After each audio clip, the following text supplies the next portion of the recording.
Hey, fellow YouTubers. Happy Saturday night.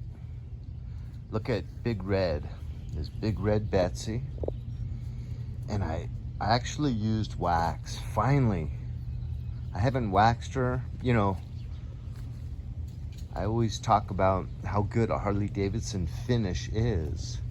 So I think I kind of got spoiled because she looks so good after just a washing with water and soap that it's been at least I'd say probably 7 or 8 months since I've gave her a good wax job. At least it might even be as much as a year. I hate to admit that because I had a 68 Mustang that I bought off the original owner with a receipt for a $2,000 paint job that had just been performed within the last 2 years. And I would wax that a minimum of every 6 months, sometimes every 3 months. And it really, showed. She had that, it was actually $18.95 paint job. And it was so rich and deep, and she had the bumpers re-chromed. And the whole interior was all original with no cracks. It was garaged the whole time she owned it. She drove it 1.5 miles to work every Monday through Friday and 1.5 miles home. So it had 3 miles a day, Monday through Friday. And then on weekends, she bragged about how they would only use her husband's Cadillac. So that Mustang had like the perfect amount of usage. You would get 2 days off every week, and Monday through Friday, just start up. She'd let it warm up. She told me she always let it warm up a minimum of 5 minutes.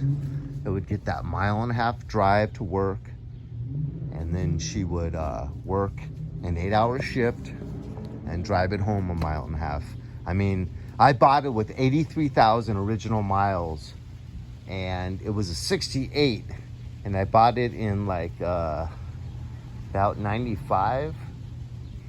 So that was but that really taught me the benefits of really waxing. So you can see it really brings back the luster. And I'm just using cheap old turtle wax. I mean, it's about the cheapest. Pet Boys seems to love turtle wax. I think they have a little agreement together. Hey, buddy. Hi, Ozzy. But, so I wanted to talk about a 2016 Slim after 5 years of ownership and like 28,000 miles of traveling together. The things that I definitely like, and I won't even say dislike, but would see room for improvement. So let's start with the handlebars, because that caused me problems. I used to be 5'8.5". I'm currently 5'7.5" as a 54-year-old. And it comes with these really cool 70s style handlebars that have the crossbar, the bar that connects the right and left handlebar. Really reminiscent of the 70s, and very cool style, and even earlier period styles. And I love the handlebars. I have them hanging up in my living room, but it caused me to reach forward too much with my frame that's only 5'7.5", and with these kind of forward controls, it was a bad combination. So with my legs being pulled forward and my arms, when I'd go over bumps, I'm used to riding kind of sport bikes, so I'm gonna ride fast, and like on the freeway, going over bumps at 75, 80 on the freeway, it would irritate my back. And I had a little bit of that on my Kawasaki Mean Streak as well. So I definitely realized after like 7 or 8 months of owning this bike that I had to swap out those handlebars. But I want to go back. Eventually, my plans, if I really end up finishing out my career where I get the most from my pension. I'm gonna own this as a weekend rider, bar hopper, so to speak, and I'll have a full bagger for traveling. And at that point, I'm gonna put the original handlebars back on. I'm gonna get white wall, same Dunlop tires, original stock, but white wall, and keep the original seat on, which is like 2.5 inches lower than this, and the little old school pillion on the back. And I'm even gonna get the shorter pipes that are really for bobbers, nice short pipes that end about here. And then it'll be a real authentic, like circa 1940s bobber. And that'll be my little bar hopper. And then for like traveling on the highway on the weekends, going up to Rock Store in Malibu or going camping, I would have a full like Road King bagger or Softail Heritage Classic with the 114. But you know, that's all kind of a pipe dream. I might also get a sidecar thrown on this and take this little hound traveling across the country. So it's all kind of up in the air. I got some fun options to play with throughout the day in my mind, which I definitely do daily. And I've been influenced by a good friend with an engineer's mind, mechanical type mind, to clean up the spokes with like string. So you put on the cleaner, the chrome cleaner, and the string, you wrap it around a few times and pull back and forth on the string, and it just grinds off all that rust. And so I've only done about a third of the other side, but I finished this side, and I'd even like to try to tackle the back. But so overall, handlebars I had to change out. The stock seat I love to death, but that year it came out, I know I've said it in several videos, but it came out at 27.5 inches height, which that year, 2016, there was only one other motorcycle that low, and it was the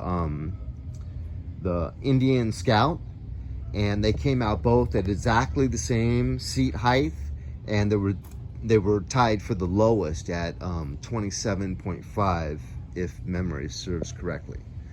Okay, so I love the original seat, but with my short stature, I definitely benefit from being lifted up a little bit and slid forward like 1.5 inches. So you're lifted up like 2.5 inches and you're slid forward. So, you know, reaching those floorboards, and then, you know, it just works for me a lot better. Let's see. You know what? This probably isn't worth mentioning, but the whole reason why I have 2 of these stickers on is because for this bike, for the pillion seat, it recommends using this protective sticker that's made just for the pillion seat. But once you know it, when you measure up the hole for this hole, you know, the hole here and the hole here, it doesn't actually protect where the seat comes down. So that's why you see a V cut out here. So I had to cut it out here and move it up a little bit so that you're actually protecting the paint. You know, that's a little bit odd that they would sell a sticker to protect the paint and then ends up not actually protecting the paint. But I corrected that, but then I was off on the sides a little bit, so I bought a second one to like double down, so to speak. You know, I knew this was going to happen, but, you know, with using these for the bungees, you know, you're going to get that nice gloss coat's going to be a little bit affected. You know, believe it or not, also, I've gone through, in the 5 years of ownership, I've gone through probably at least 4 sets of different, you know, when I take it in the shop, they just don't seem to put them back on. It's kind of a testament to the way the service is these days. But he hates fireworks or anything like that. So, gosh, it looks good with the wax. I need to get back into doing this a little bit more. Okay, one thing I like is the offering of a swing arm saddlebag. That's just so cool, because I also have like a little tank bag which fits beautifully on the back fender. I have a big tank bag that can fit right on the tank. It's all magnetic. So, you know, just between that, the back tank bag that is kind of small and fits perfectly equal width on the back fender, and can zip out to be an extra 2.5, 3 inches high. So you can get like 9 inches of storage on that back magnetic tank bag. And then this big tank bag I have up here can carry a lot of stuff. I can strap up the blanket and the bedroll, the pad and the blanket up here. So I can travel a lot just even with those things. But then I also have throw over leather saddlebags that can take off the swing arm and put those on and get quite a bit of. But eventually, I really want, when I retire, they've been saving up, my pension has been saving up a little lump sum money I can get, and I'm gonna get the real Harley soft bags that are made for this bike. So I'd have to get the relocation kit first on the turn signals, which will put it, and with the license plate on the tail of the fender, which is fine.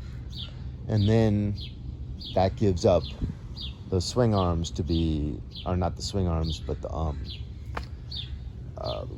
rockers. I forget exactly what they're called. The black bars that go back to be just available for the nice big leather saddlebags. And then I'm gonna get a nice old school traditional screen so that this will become a traveling bike. If I don't make it into what I was talking about at the beginning, just a traditional bobber weekend a bar hopper type bike.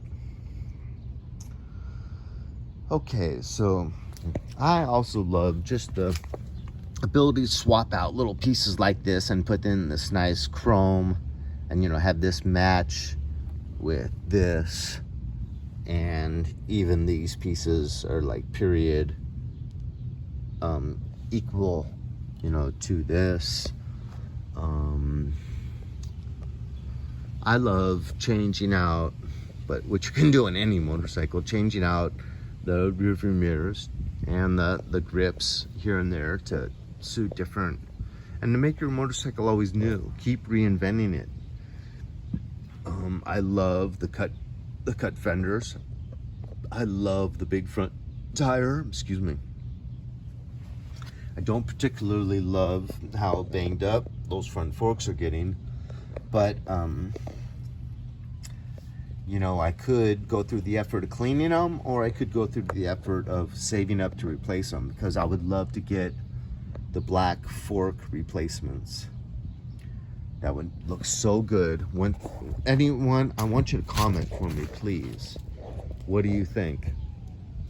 Get that eventually all blacked out, and get the primary casing and the engine casing chrome. Replace those two things. So obviously you got the chrome already on the cover, derby cover, but with that casing chrome and the engine casing, are not the engine casing, but the you know, tranny and whatnot, and then with that all being black, I think that's the way to go.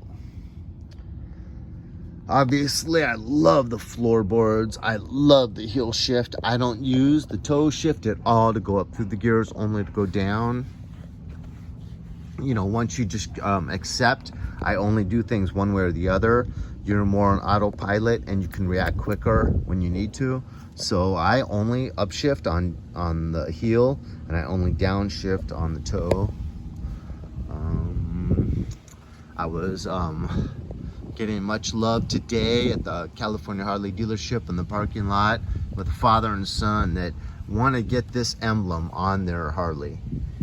And they were asking if they thought that, if they asked me if I thought that this emblem would fit on their Sportster, same year, 2016. And I had to give them bad news and say I doubt it, because it's a different tank, obviously different curvature. And I mentioned that I wanted to get the old 1950s panhead tank emblem. It's got some red in the front, and it's got a long chrome piece that goes back. It's really old school and cool looking, and it doesn't fit. You'd have to have it like bent because the curvature of the tank is different. But so I love the headlight. I love that old 1940s look of that big headlight. And then, you know, you put in that halogen in the front, you get all the benefits of the modern world with the old school look. So I love the original seat, but I don't use it that much because this Mustang seat elevates me up and pushes me forward, and with my small frame, it just makes everything a little bit better. And at night, my body doesn't ache as much if I go riding for several hours. Okay, I think that's about it. I'm just pretty happy I got a Harley, and I would recommend it. I always talk about how metrics are cool too. They're much more affordable and reliable and lightweight and but there's something unspeakable about a Harley, and I enjoy it. Hit like, dislike, leave a comment. Talk to you later.